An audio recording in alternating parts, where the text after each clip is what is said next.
Good morning, good evening, good afternoon, good night, whatever time it is that you may be connecting with us. I'm Larry Reynolds from Grace Healing.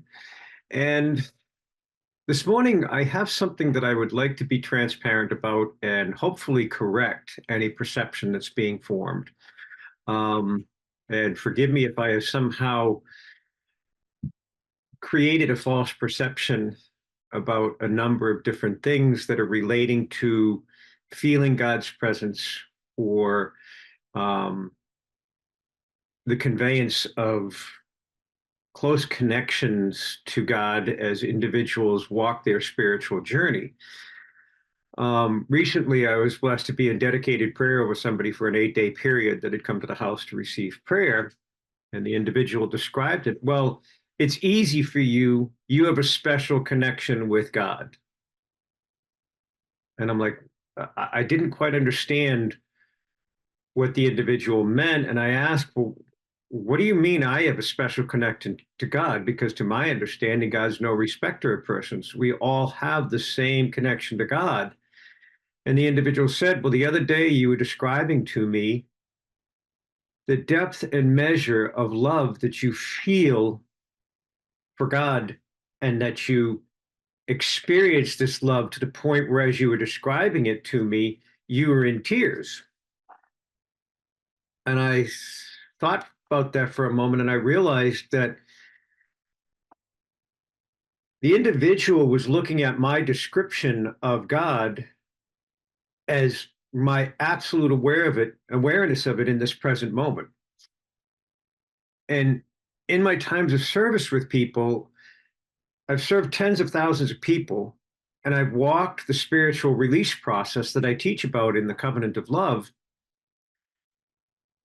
But there isn't a quote special connection to God that is not unlike anybody else's.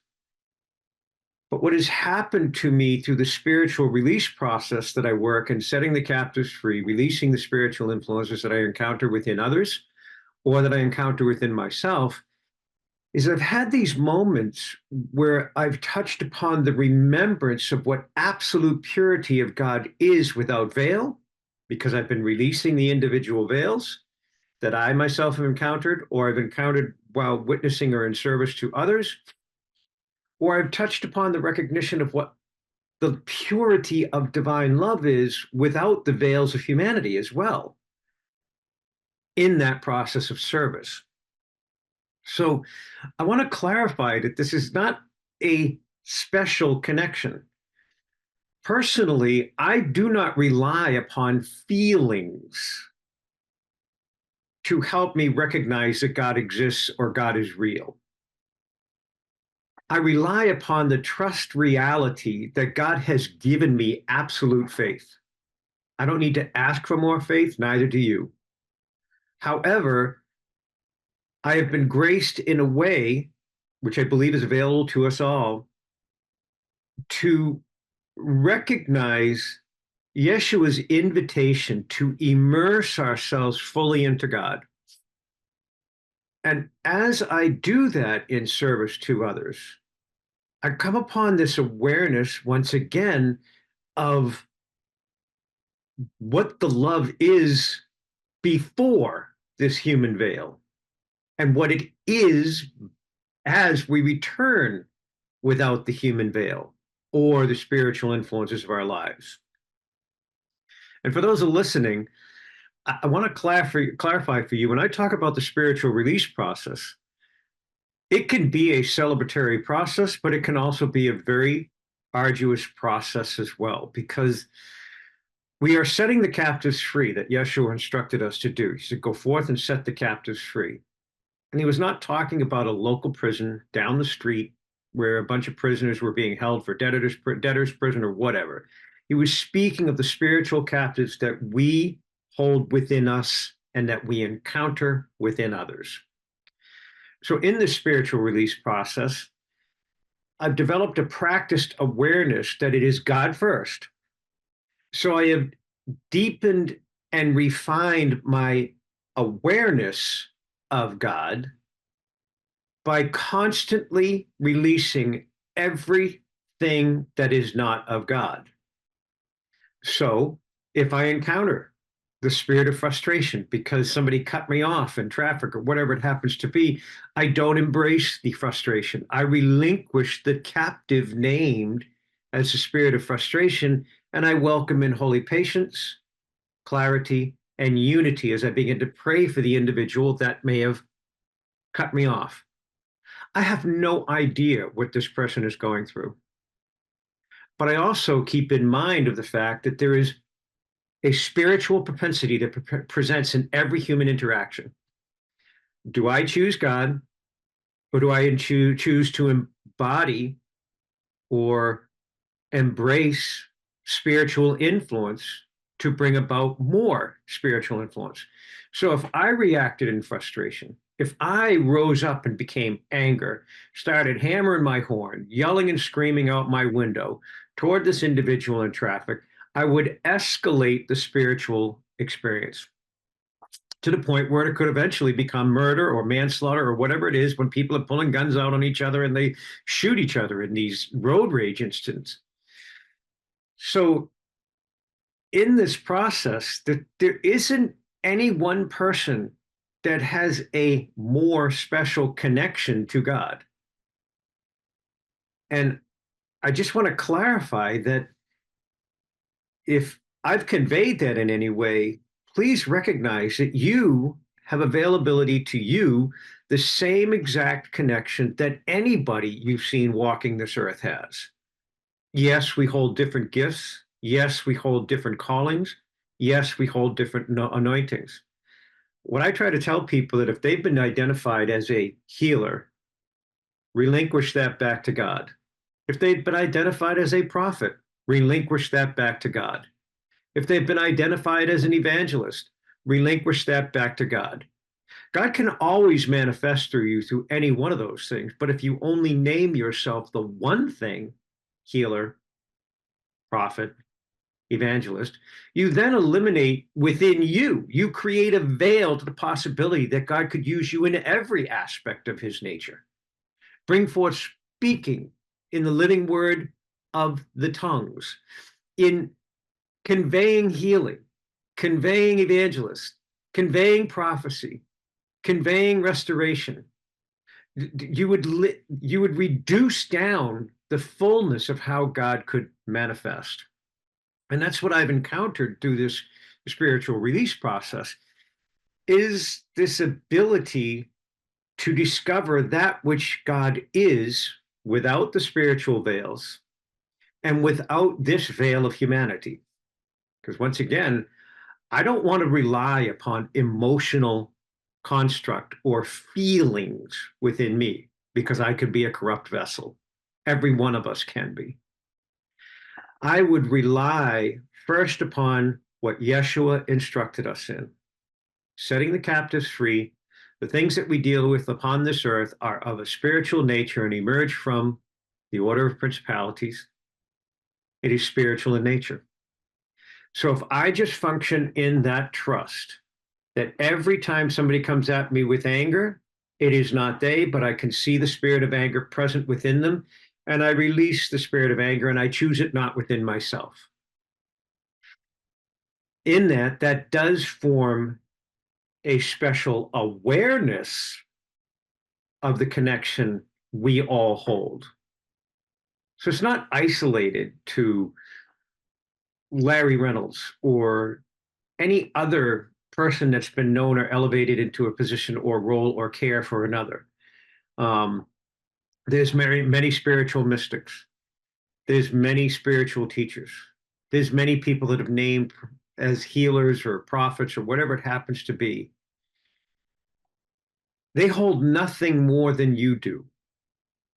They were given exclusive and perfect access to the living God that is present and resident within us. The very breath you breathe is the living reality that God's presence is resident in you. For life cannot sustain without God's presence near. And in the fact that you are breathing, it evidences that the life presence of God is in you, compelling life first, then your body manifests breath of the earth, and you show and evidence life to others. It's my hope that you can recognize that whether you look to different teachers on this earth, or gurus, or mystics of some sort, and you look at them like, oh my God, look at the connection they have to God. There is nothing different from their connection to God than yours, except maybe that they have increased their awareness of that through the service to others. One of the things that I found that was beautiful was when I was describing the nature of this love that is indescribable to this individual that I was in service to for 8 days of dedicated prayer. I had this overwhelming sense of memory of love, purity as one without veil between me and God. And I know that that's a place to return to when this human vessel is done upon this earth. However, in service to others, I've had remembrances and glimpses of that totality of wholeness in this walk, in this state of being. So if you are drawing to any mystics, gurus, teachers, whatever you happen to call them, and you for one moment look at yourself and say, oh my God, they are so much more connected than I would ask that you would relinquish that fully into Creator's embrace and look at it and say, Yahweh, God and Creator, I thank you that I hold the same association with your spirit as this individual does. I embrace it fully. And I move into the wisdom that is resident within you, and I relinquish the knowledge of man. I release the hierarchical form established within mankind, and I recognize your presence within me and return to the original word of your presence that said, Yahweh Elohim, that is my name. I am that I am. Call upon my name anytime you are in need or distress. And you would remember that you were given personal access to the living God that is resident in you, just as that God is resident within me. So as you serve, as you walk your life, as you work within your everyday routines, as you serve within your household, or as you serve within your workplace, please remember that that ever-present reality of God within you is present always. And I would ask that maybe you might consider that the things that you encounter of this world are not God putting you through something. It is the spirit realm rising within you. And if you choose God resident within you, surrender that you are nothing, and God's presence is the one thing known, then the captives cannot inflict themselves through you, whether it be through frustration, anger, hostility, aggression, sadness, depression, grief, anxiety, fear, whatever. You would find these captives named within you and you would relinquish them and you would flex the spiritual fortitude, develop the spiritual process named as the spiritual release process, and you would continue to release these spiritual veils and you would come to these moments where you would touch and remember and know of a love that is beyond description. So when I was trying to explain it to this individual that had come here to receive the prayer for 8 days, I went into a state of tears because my body could not even contain what I was trying to describe in word. I was trying to describe the indescribable in word. And the tears that came forth from me were this remembrance of that which it is without veil. Yet I was within the veil speaking it. So part of the tears were, yes, a joyful remembrance, but also part of it, the tears were looking at this individual and realizing that I could not explain it to its fullness. And what I have within me It's not required to be within you, but I have within me is Yahweh, God and Creator, breathed into creation, the first utterance of the living being, Yeshua, not Son of God, actual flesh of God, the soul connector, meaning God's Spirit, Yahweh Elohim, manifests the first word of life as he speaks the word into living. Yeshua HaMashiach Alamek Lianu, Yeshua, the one that reveals the origin of all creation, specific and designed for that purpose, and the connecting point with all that was about to be expressed into creation over the next 7 heavenly days. In that moment, Yeshua made manifest what I feel and know within me. And again, it's not a requirement on you, but it would bless you deeply to find the love that is Yeshua's presence within you.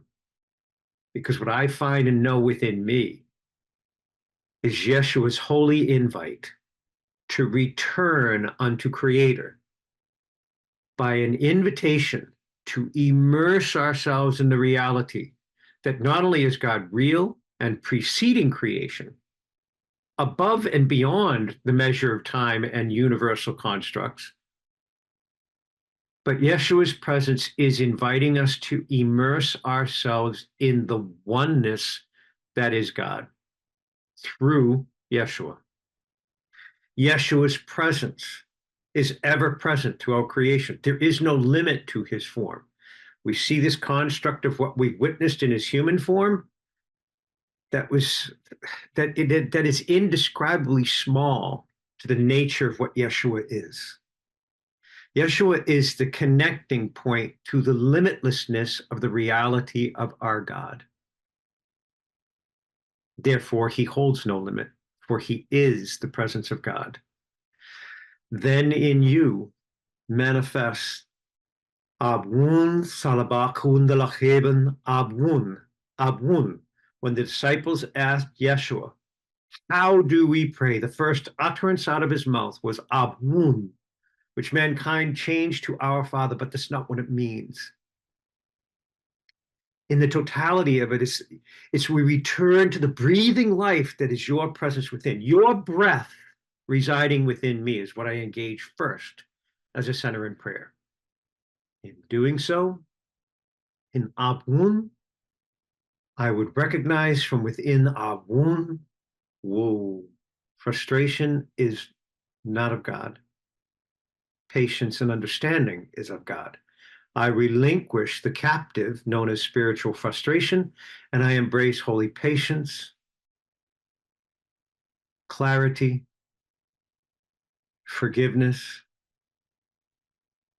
and I listen to what is governing the nature of the situation that may have produced frustration, to understand that I would rather God's presence there, God's love be known, than to perpetuate more that could form from it. So this helps you understand that you do have that absolutely perfect union with God already resident in you. Your challenge is to let go of the things that have made you think that you are not that. The things within religious constructs or earthly experience that have made you somehow think of yourself as less than connected to God. And each one of those is a spiritual veil, a spiritual captive. It could be named as the spiritual unworthiness. It could be named as spiritual shame. It could be named as spiritual guilt. For all these things could be instantly transmuted into the recognition of God's presence within you if you're willing to release them. If you want to keep convincing people of the misery of your walk upon this earth, that is one thing. It is not of God. You would be perpetuating the spiritual captives through your existence, and you would be missing out on the totality of the purity of love in an indescribable way. So again, the covenant of love, you see it behind me. It's available on Amazon.com, and you just put it in A Covenant of Love, the meaning of life revealed. This is no joke. It is the meaning of life and the reason why people have walked on the periphery of divine power for over 2,000 years, and beyond that for another 12,000 plus years. So please know that in you, you do hold that special connection to God, and nobody is above you in that connection. However, you may witness others in your life that are perceived as above you in that, but it's only because they have surrendered into that process of the spiritual release and the recognition of God over their desire to live of the soul or to suffer in their bodies. They choose to live as a spirit so that God's glory is known within their lives. So we at Grace Healing are available to serve you. Feel free to reach out through gracehealing.org or through gracehealing.video on YouTube, or the Grace Healing community on Facebook. So we look forward to serving you and look forward to seeing your questions and comments as you look at this video. And we ask that you do that because it does help get this message out, because I think that there's many people within any religious construct that have somehow felt themselves separated from the God that is resident within them. The teachings that they have been given make them seem somehow distant from God when God is ever present within them. So we love each and every one of you and are present to serve as you present in need of service. We extend our love to you now and look forward to hearing from you. From here at Grace Healing, we wish you the best in all that you do. Take care.